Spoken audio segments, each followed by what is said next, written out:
April is here, and while most people are thinking about spring cleaning, warmer weather, or maybe even doing some traveling, there's one thing you can't afford to overlook, and that's your April Social Security payment and the massive changes hitting the system this month. And here's the thing, this isn't just another month on the calendar. We're stepping into probably one of the most critical shakeups in Social Security history. And what's happening right now could directly impact how much you receive, how fast you get it, even if you can access it at all. So if you're a retiree, disabled, or simply someone who relies on this income to make ends meet, you need to be able to hear what I'm going to share, right? So let's go ahead and get right into it. But before we dive into it, take 2 seconds, tap the subscribe button if you want to be able to be ahead of the curve.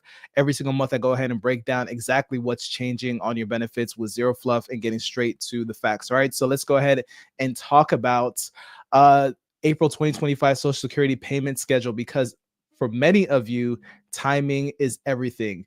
You're budgeting your groceries right now, medication, or maybe even your rent. So, SSI recipients, your payment will arrive on Tuesday, April 1st. And since that's a regular weekday this year, there's no early deposits like we saw back in March. SSI plus Social Security or pre-May 1997 claims, you're going to be paid Thursday, April 3rd.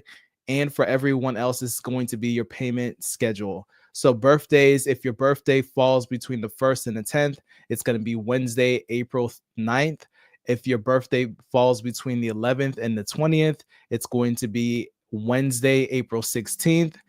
If your birthday falls between the 21st and the 31st, it's going to be Wednesday, April 23rd. And here's a pro tip. If you use a direct deposit, you will often see the payment come in early that morning. Paper checks may take a little bit longer depending on your mail service.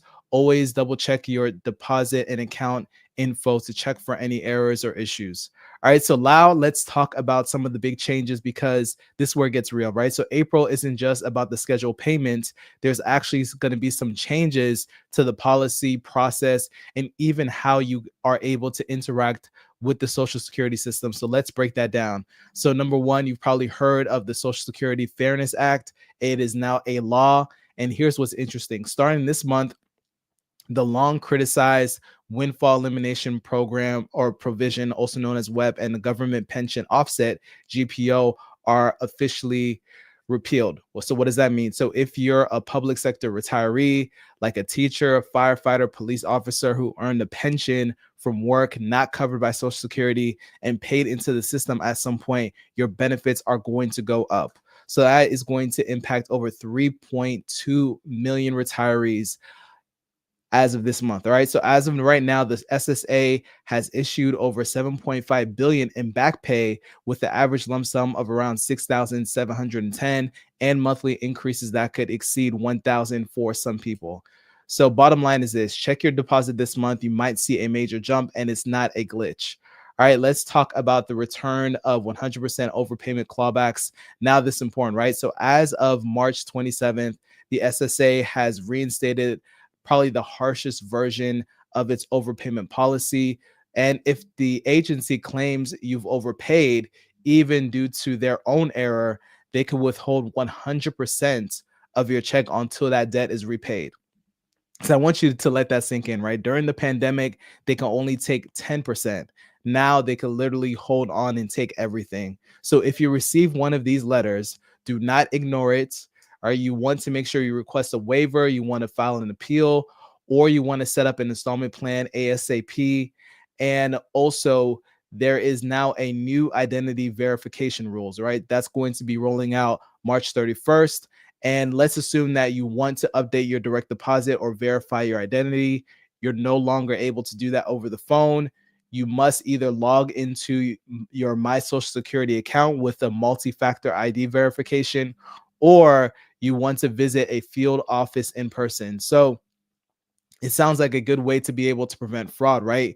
And there's some mixed reviews about this, right? Nearly 25% of seniors do not use the internet at all, right? Many of them don't even drive, and SSA staffing levels are now at their lowest in 50 years, with field office closures on the rise.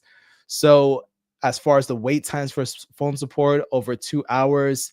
The appointment availability is over a month in some states. So while this is supposed to improve the security for many Americans, it's actually making it harder for them to be able to access and be able to get support as it relates to this. All right. So now let's zoom in on your actual benefit amount. Right. So starting January, your checks increased by 2.5% thanks to the 2025 cost of living adjustment, also known as COLA. And that is about a $50 monthly boost for the average recipient. But here's the problem. All right. The 2.5 is based on the CPIW, which tracks urban wage earners and not retirees. So groups like Senior Citizens League estimate retirees have lost $370 a month in buying power since 2020 or 2010 due to undercalculated COLAs. And essentially what that means is that your check might be bigger, but it's not keeping up with your actual expenses. And that is really the big issue here, right? So there's one major story flying around, and that it has been reported on January 27th, the White House issued a memorandum pausing all new federal financial assistance programs pending a full review. So while this doesn't directly impact Social Security yet, many people who advocate for this worry it signals a broader budget tightening that could impact future benefit growth, disability access, or even eligibility expansion. So if you're thinking long term about this, now's the best to be proactive about your finances. All right. So let me know what you think about this. I'm going to leave you with a couple of tips to make sure that you are in the best position possible to be successful with all the changes that are going on here, right? So number one, you want to make sure you check your Social Security payment this month, especially if you've been affected by the new rules and the Social Security Fairness Act that impacts the windfall elimination provision, also known as WEP, or the government pension offset, also known as GPO. With potential changes on the horizon, your check might reflect it. So do not miss on the opportunity and do not miss out on the increase that's rightfully yours. So this should have been given to you earlier this year, right? You want to make sure you read every single letter that's coming from the SSA carefully, especially the ones with the word overpayment. All right. These notices are easy to be overlooked, but they could lead to surprise bills or benefits being cut if you ignore them. Also, you want to make sure you log into my Social Security account and update your information with stricter login requirements and new security rules. Being proactive could save you from getting locked out when you need access the most. And if you or someone you love is struggling to get the benefits they've earned, go ahead and let us know. Drop a comment below. Sharing your story might help someone else avoid the same trap and the same situation. All right. So if you're still feeling overwhelmed here, make sure I've got actually put together a guide that walks you through how to be able to avoid some money traps and how to make sure you're getting the most out of every dollar you're entitled to. So you can grab the link in the description below. It's yours. And do not forget to like, subscribe, share this, not just for the algorithm, but just so you don't miss out on any updates coming next month, even this month. Major shifts are coming, and I'll be here to break them down for you. So thank you for watching. Take care, and I will see you in the next one.